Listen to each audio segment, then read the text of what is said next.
Salam dəyərli izləyicilər. Bu gün sizə Azərbaycanın ən poetik, ən simvolik və ən sirli çiçəyi xarı bülbül haqqında danışacağıq.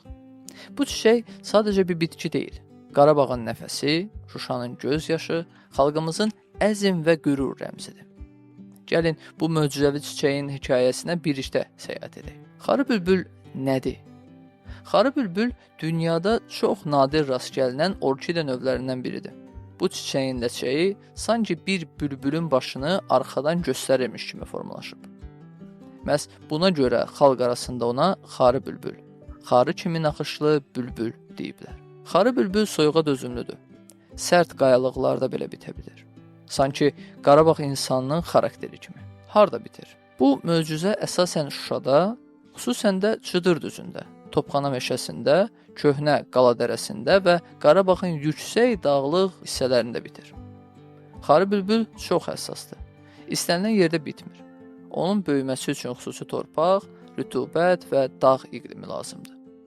Təsadüfi deyil ki, o Qarabağın təbiət simvoludur. Simvolik mənası.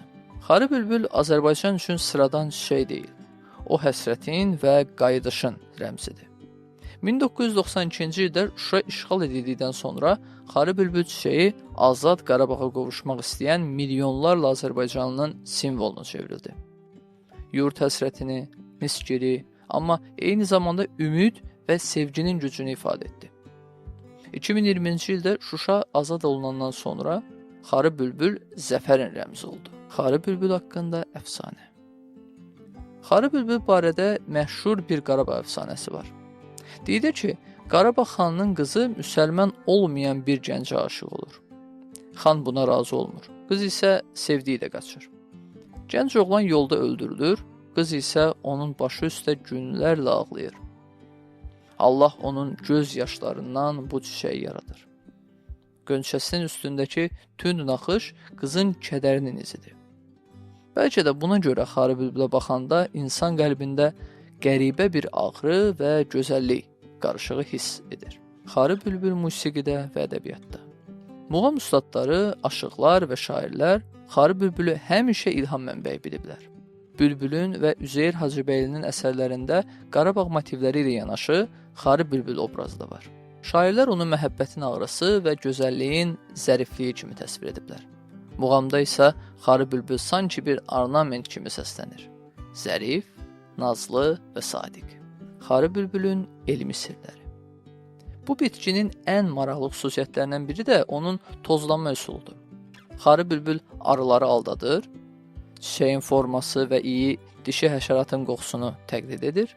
Beləcə həşərat çiçəyə yaxınlaşır və bilmədən onu tozlandırır. Əsl bioloji fənd. Həmçinin xarı bülbül çox çətin çoxalan bitkidir. Toxumu torpağa düşsə belə, yalnız müəyyən göbələk növləri ilə birlikdə cücərə bilir. Xarı bülbül uzun illər boyu Qarabağın işğalı zamanı məhv edilmək təhlükəsilə üzləşmişdi. Məhz buna görə bugün Azərbaycanda xüsusi mühafizə olunur. Onun yığılması və zədələnməsi qanunla qadağan edilib. Şuşanın azadlığından sonra yenidən təbiətində görünməsi isə xalqımızı kövrəldən mənzərələrdən biri oldu. Mədəniyyətimizdə xarı bülbül. Bugün xarı bülbül təkcə bitki deyil, həm də zəfərin simvoludur.